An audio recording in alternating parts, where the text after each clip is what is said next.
All right, let's get right into it. The solitary thyroid nodule. It's a phrase that sounds pretty serious, right? But what's the real story when a doctor finds one? In this explainer, we're going to break down the exact step-by-step process that doctors use, turning what feels like a moment of uncertainty into a really clear, logical journey. Let's do this.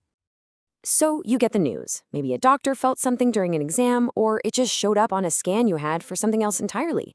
But what is a solitary thyroid nodule? Well, simply put, it's just a distinct lump or a little bit of swelling in what is otherwise a totally normal thyroid gland.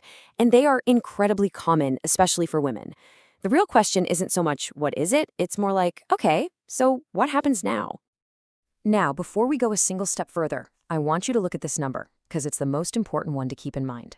The overwhelming majority of these nodules, we're talking up to 95% of them, are completely benign, meaning they're not cancerous.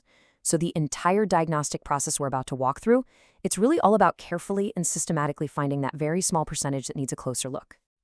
So how does this whole thing start? Well, it begins with some good old-fashioned detective work. Before any high-tech tests are ordered, your doctor is going to start by gathering clues, just from talking to you and doing a physical exam. And here's what that detective work looks like. On one hand, you've got clues that point towards something benign. Things like a family history of harmless thyroid issues, or if the nodule itself is a bit tender, soft, and moves around easily. But on the other hand, there are clues that make doctors say, let's take a closer look. Things like being very young or over 70, being male, or having a history of radiation to the neck. Or if the nodule feels really firm, hard, and kind of stuck in place. Now, these aren't diagnoses. They're just the first breadcrumbs on the trail. So after that initial exam, the entire journey comes to a huge fork in the road. And which path we go down depends completely on the result of one single, incredibly important blood test. And here it is. That test is for TSH, which stands for thyroid stimulating hormone. The level of this one hormone in your blood is the master key. It determines the entire next sequence of events and unlocks one of two very different diagnostic paths. Okay, let's explore that first path. What happens if your TSH level comes back normal, or maybe even a little high? This is actually the most common scenario. A normal or high TSH level suggests your thyroid gland isn't overactive. If anything, it might be a bit underactive, a condition called hypothyroidism. This result points the doctor straight to the next step, a thyroid ultrasound. This is the test that uses sound waves to get a really detailed picture of what the nodule actually looks like. Now, during the ultrasound, the radiologist isn't just looking for the nodule. They're on the hunt for specific characteristics that could be suspicious. Things like, is it bigger than a centimeter? Does it look solid and dark on the screen? That's what hypoechoic means. Are there tiny little specks of calcium in it? These are all little red flags that tell us we need to investigate further.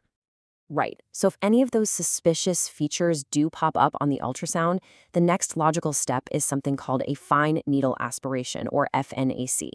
It sounds intense, but it's just a type of biopsy where a very thin needle is used to grab a small sample of cells right from the nodule. Those cells then go to a lab to be analyzed under a microscope. And the results from that biopsy are then classified using what's called the Bethesda system. Think of it like a report card for the nodule's cells. It's an incredibly useful, standardized way to understand the findings. As you can see here, it's a scoring system. A score of 1 is benign, very low risk of cancer, and the plan is just to keep an eye on it with future ultrasounds. But as the score goes up, so does the risk. A score of 5, for example, is malignant, with a 97 to 99% chance of being cancer, which usually means surgery is the next step. It's a really clear, evidence-based roadmap. Okay, let's hit rewind and go back to that fork in the road. What if that first TSH test came back low? Now we're heading down path B, and you'll see how this paints a completely different picture. A low TSH level suggests the opposite problem. Your thyroid might be overactive, which is called hyperthyroidism. Basically, the brain is yelling at the thyroid to slow down, but this nodule just isn't listening.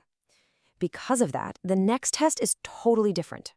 We're not looking at its appearance anymore. We're using a radioiodine thyroid scan to check its function. And this scan has two major possible outcomes.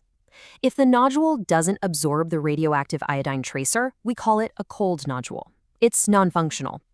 And interestingly, the workup for this circles you right back around to path A, starting with that ultrasound. But if it does soak up the iodine, we call it a hot nodule. This means it's gone rogue. making hormone all by itself.